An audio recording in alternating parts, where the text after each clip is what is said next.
Well, Mr. Secretary, very good to see you again. You're still a terrific witness, my favorite witness ever. Thank you. I would, first of all, like to know how many cars it took to get all you guys over here. I mean, it's a big group. Let me just read back to you what you said 20 years ago, Mr. Secretary, that simply standing in a defensive position, absorbing blows is not enough, that terrorism must be deterred. And I say with great respect, it seems to me, up to the 11th September, we were standing in a defensive position, taking blows. I mean, I'm going to give you the same line that I gave former Secretary Cohen when he was here earlier. I mean, and I'm going to give you the same answers. I thought he did a good job. All right. Well, we'll see if they're the same answer. I mean, it wasn't just that we were attacked on the 11th September, Mr. Secretary. It's the same group of people that hit the Cole on the 12th of October. Same group of people that tried to hit the Sullivans a few months before that. The same group of people that were responsible for millennium attacks against the United States that we had interrupted, and in Jordan. The same group of people that hit our East African embassy bombings on the 7th of August. And we now believe the same group of people are responsible for other attacks against the United States. This was an army led by Osama bin Laden who declared war on us on the 23rd of February, 1998. And we had all kinds of reasons, I've heard them all, and they're all wonderful, as to why the only military attack we had was a single attack on the 20th of August, 1998, and other than that, there wasn't anything. And 19 men, as a consequence, defeated us utterly with less than $500,000. And I ask you, wouldn't a declaration of war, either by President Clinton or President Bush prior to this, not just to go after bin Laden, but to say the DOD, the CIA, and other agencies, you got to work together. You got to put together a terrorist list of radical Islamists that we believe are connected to these things and prevent them from coming in the United States of America.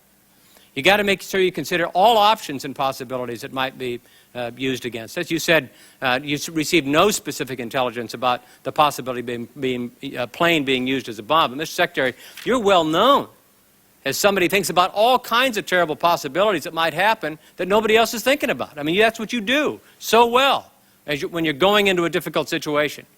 I mean, it seems to me that a declaration of war, either by President Clinton or by President Bush, prior to 9/11, would have mobilized the government in ways that at least would have reduced substantially the possibility that 9/11 would have happened. Do you agree or not? That's a different question than I gave Secretary Cohen. I'm getting better at this. It is. I was going to use his answer, and now I can't.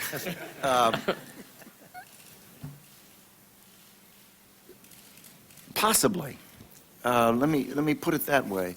The problem with it sounds good the way you said it. I try to put myself in other people's shoes, and try to put yourself in the shoes of the new administration that had just arrived. And time had passed. We were in the process of bringing people on board, and the president said he wanted a new policy for counterterrorism. Making a declaration of war in February or March or April, for the sake of argument, without having fashioned the policy to follow it up, which they were working on, without having taken the kinds of steps in the Department of Defense to review contingency plans and get them up to date, to get the assumptions current for the 21st century, without having tried to strengthen the special operations forces, it seems to me might have been a bold stroke that would have sounded good, but when not followed up with the kind of capabilities that we were able to follow it up with on October 7th, when we put forces and capabilities into Afghanistan, so it might not have been a great idea. I don't think it would have stopped September 11th. Well, let me put it this way to you. Let's say that the Federal Aviation Administration had heeded some warnings about the possibility of a hijacking and had altered the procedures in American airports to prevented these hijackers from being able to get onto the planes in the first place, or had different procedures on the airplanes on the morning of the 11th September to make certain that the pilots were locked up front and that the passengers didn't remain in their seats and cooperate. Let's say, please, let's say that 9/11 hadn't happened. would you have gone to the American people and carried out the strategy that you say you worked on all year long and you came up with on the 4th of September? Because the President had to go to the American people and said, we're going to work to eliminate the al-Qaeda network. We're going to use all elements of national power to do so, diplomatic, military, economic, intel, information, law enforcement, and we're going to eliminate sanctuaries for al-Qaeda and related terrorist networks, and if diplomatic efforts fail to do so, we're going to consider additional measures. Now, earlier in your testimony, you said all the reasons why to do such a thing would provoke angry response. Would the administration have put this policy in place were it not for 9/11? I believe we would have. One can't announce that for certainty because 9/11 happened, but it had been worked on, developed, and was ready to go into place. Well, then doesn't in June and July, when the intelligence spike took place, there were a good number of steps that were taken. My responsibilities, as you know, were overseas, not domestically. But forces were alerted, embassies were alerted, as Secretary Powell indicated today.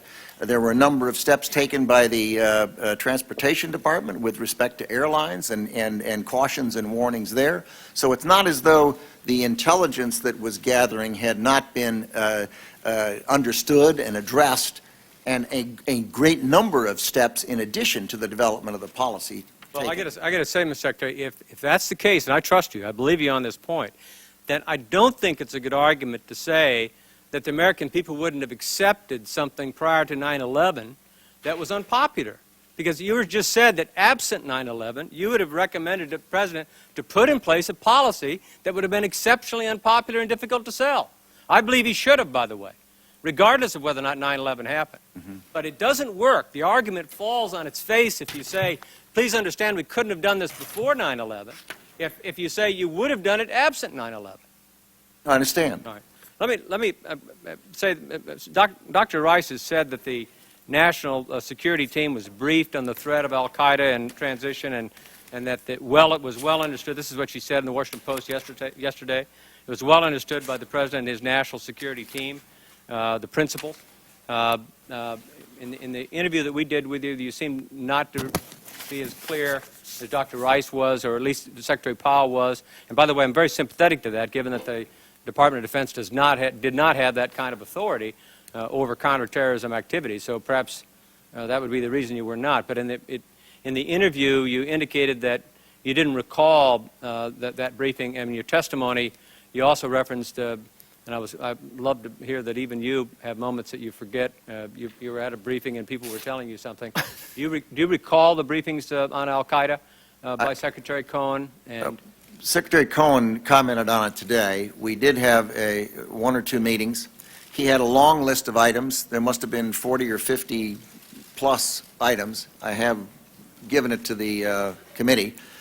The first item was one that concerned him the most, and it involved a sensitive item that was very much on his mind, that was terrorism related, but to my recollection, not al-Qaeda related.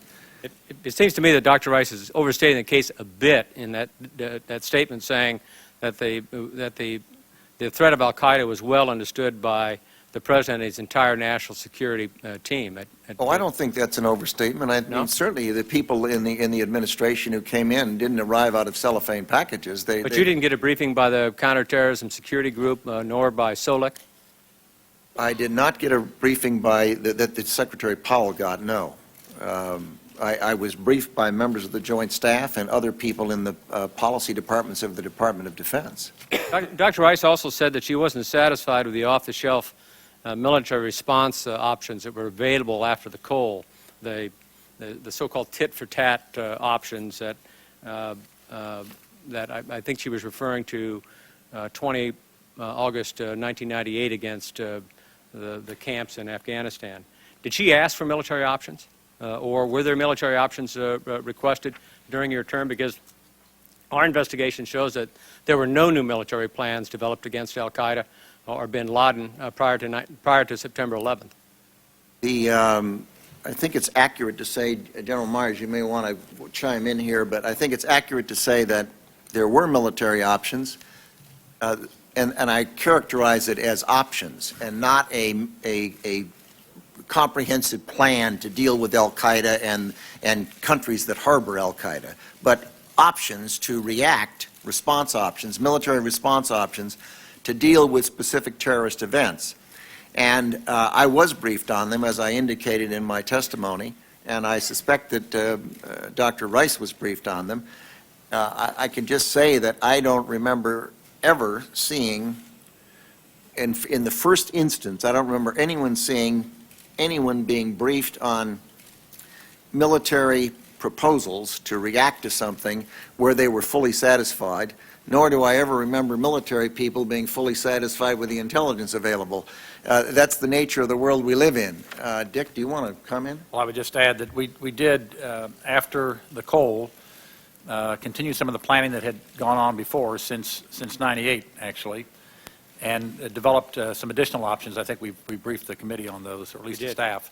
That's why I was a little confused when the National Security Advisor in the Post says that we didn't have an al-Qaeda plan. No plan was given to the new administration on how to deal with al-Qaeda. And then she goes on to say that was not satisfied with the off-the-shelf options that were available. And especially in the second case, we don't see any evidence that during the Bush administration there were any new requests that came to DOD asking for new military options. If there was dissatisfaction with the National Security Advisor, you would think she would have sent a request over for alternative military options. First of all, my recollection is that Sandy Berger has agreed with Dr. Rice that a plan for the al-Qaeda was not handed from one administration to the other. And second, my understanding is that the Joint Staff, after I was briefed and asked a lot of questions, went back down and continued working on those response plans throughout that period, and that was one of the reasons why we were in a position to respond so promptly after September 11th. Is that true? That's correct. Well, I said it to Secretary Powell earlier, but I would say to you as well, Mr. Secretary, I don't understand this "we're waiting for a plan" thing at all. I really don't. I mean, God, we're dealing with an individual who's led a military effort against the United States for 10 years and has serially killed a significant number of Americans over that period of time.